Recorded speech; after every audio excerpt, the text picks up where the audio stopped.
Assalamualaikum warahmatullahi wabarakatuh. Perkenalkan, nama saya Pera Ramadanti dari kelas bimbingan konseling Islam 7D. Di sini saya akan menjelaskan atau mereview ulang materi yang saya dapatkan di perkuliahan semester 7 ini, yaitu mata kuliah kewirausahaan yang diampu oleh Bapak Dr. Haji Dadang Kuswana MAD. Baik, saya akan memberikan sedikit pengantar mengenai kewirausahaan. Apa sih kewirausahaan itu? Jadi kewirausahaan itu merupakan suatu proses mendirikan atau menjalankan suatu bisnis atau suatu usaha yang digabungkan antara inovasi, kesempatan dan cara yang lebih baik agar memiliki nilai plus atau nilai tambah yang lebih baik juga untuk kehidupan.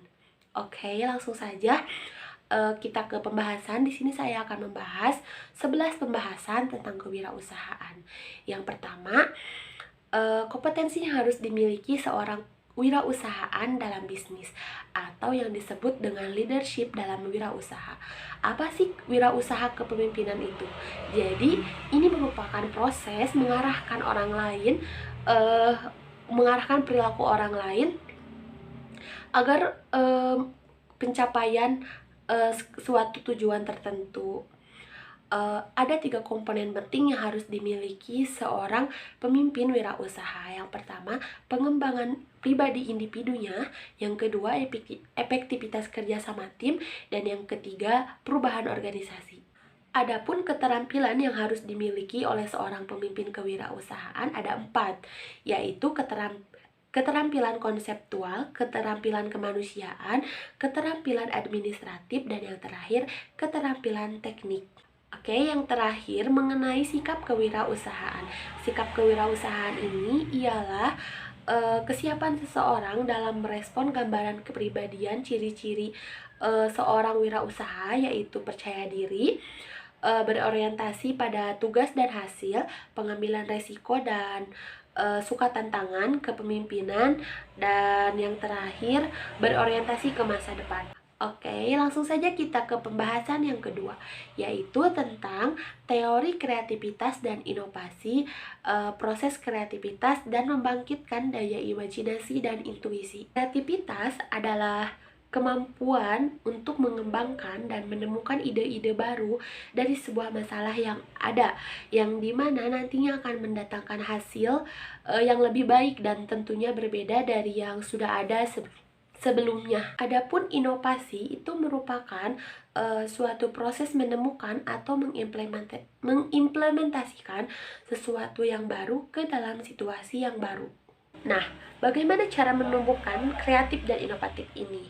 Secara real tercermin dari kemampuan dan kemauan seseorang untuk memulai usaha atau startup. Yang kedua, dari kemauan dan kemampuan seseorang untuk mengerjakan sesuatu yang baru atau kreatif. Kemudian dari kemauan dan kemampuan seseorang untuk mencari peluang atau opportunity, dan kemauan atau kemampuan seseorang untuk pengambilan dan menanggung suatu risiko. Yang selanjutnya, kemampuan untuk mengembangkan ide atau meramu sumber daya pada wirausaha gitu. Oke, langsung saja kita ke pembahasan ketiga, yaitu planning dalam bisnis atau yang kita kenal dengan business plan. Itu merupakan dokumen tertulis yang dimana di dalamnya itu menggambarkan tentang bisnis kita, yang dimana di dalam dokumen itu harus tertulis mengenai strategi penjualan dan pemasaran bisnis kita secara rinci, dan juga kondisi keuangan, pendapatan, dan serta pengeluaran selama bisnis itu dijalankan atau didirikan. Oke, langsung saja kita ke pembahasan yang keempat, yaitu mengenai realisasi sebagai implementasi ukhuwah Islamiyah. Dalam membangun atau memulai suatu usaha, bisnis, atau berwirausaha, tentunya kita pasti mendapatkan sebuah rintangan, masalah yang sehingga terkendala kita dalam berbisnis. Nah, di sini seorang pengusaha tentunya diuji dari segi ketangguhan dan pengetahuannya dalam strategi berbisnisnya. Nah, tujuan dari ukhuwah Islamiyah ini ialah bisa mewujudkan hubungan persaudaraan yang dimana ditandai dengan pengharapan ridho Allah Subhanahu wa Ta'ala semata dan bebas dari segala tuntutan kebutuhan, baik itu dari segi materi maupun duniawi. Langsung saja kita ke pembahasan yang kelima, yaitu tentang studi lapangan bisnis kuliner Susi Janda. Peluang bisnis ini adalah sebuah ide yang didasarkan kepada keinginan pelanggan. Sebenarnya peluang bisnis di sekitar kita itu sangat banyak, dan itu bisa didapatkan dari apa yang kita lihat, apa yang kita dengar, apa yang kita baca, maupun apa yang kita bicarakan dengan orang lain atau teman sekitar kita. Dan itu tuh sebenarnya bisa mendatangkan banyak ide bisnis untuk kita. Tinggal bagaimana kita adanya keberanian, kreativitas, dan kesungguhan kita dalam menangkap peluang tersebut. Sebuah contoh, Pak Lukman, seorang owner Susi Janda yang bertepatan di depan kampus 1 UIN Bandung, seberang Masjid Kipa, itu tuh beliau menjual Susi Janda, dan beliau pun awalnya itu terinspirasi dari temennya yang kebetulan juga menjual sushi gitu. Cuma beliau lebih berinovasi untuk menjual sushi yang mungkin berbeda dengan sushi yang lainnya. Kita ke pembahasan yang keenam, yaitu tentang jalan menuju wirausaha sukses. Jalan menuju wirausaha sukses ini bisa dilakukan dengan beberapa cara, yaitu make other feel safe to speak up, buat orang lain aman untuk berbicara, membuat keputusan, tantangan orang-orang berpikir,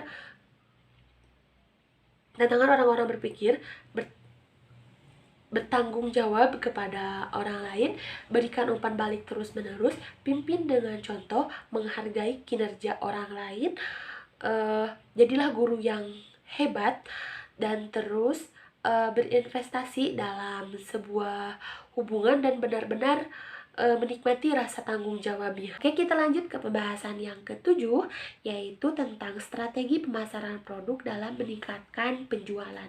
Dalam pemasaran produk ini ada yang disebut soft selling dan hard selling. Yang pertama, soft selling ini ialah sebuah pendekatan penjualan yang menggunakan metode atau bahasa yang halus dan menggunakan teknik yang tidak terlalu agresif. Tujuan dari soft selling ini ialah agar konsumen jadi penasaran dan tertarik untuk melihat iklan atau mengenal produk kita sebelum si konsumen tersebut akhirnya membeli produk kita gitu.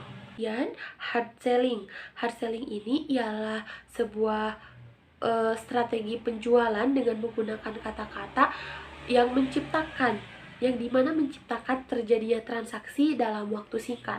Kita ke pembahasan yang ke-8, yaitu mengenai implementasi teori pemasaran terhadap praktik lapangan. Pemasaran merupakan suatu proses seseorang dalam mendapatkan apa yang mereka inginkan dengan cara menukarkan produk dengan suatu nilai satu sama lain.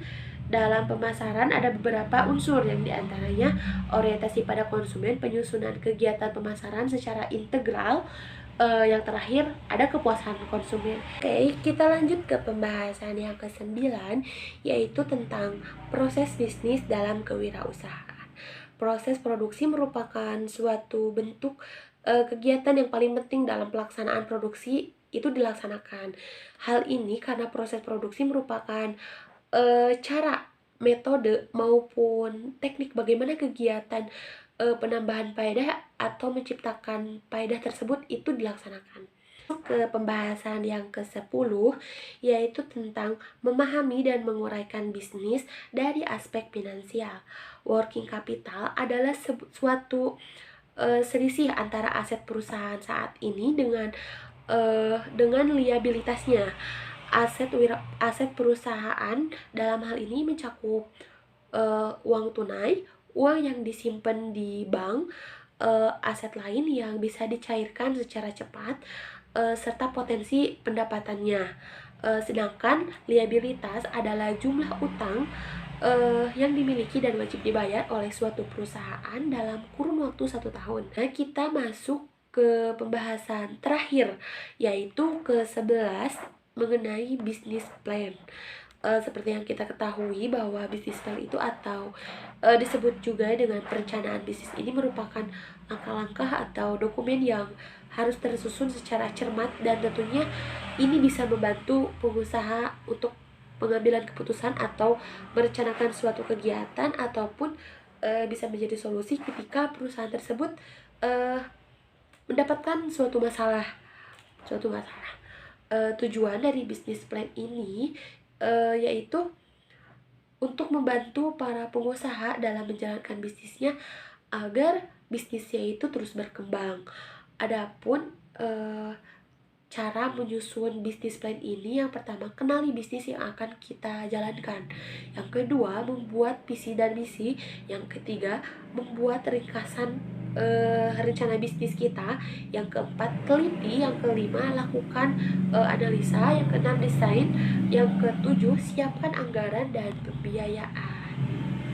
Mungkin hanya itu yang dapat saya jelaskan mengenai materi yang saya dapatkan di mata kuliah kewirausahaan ini.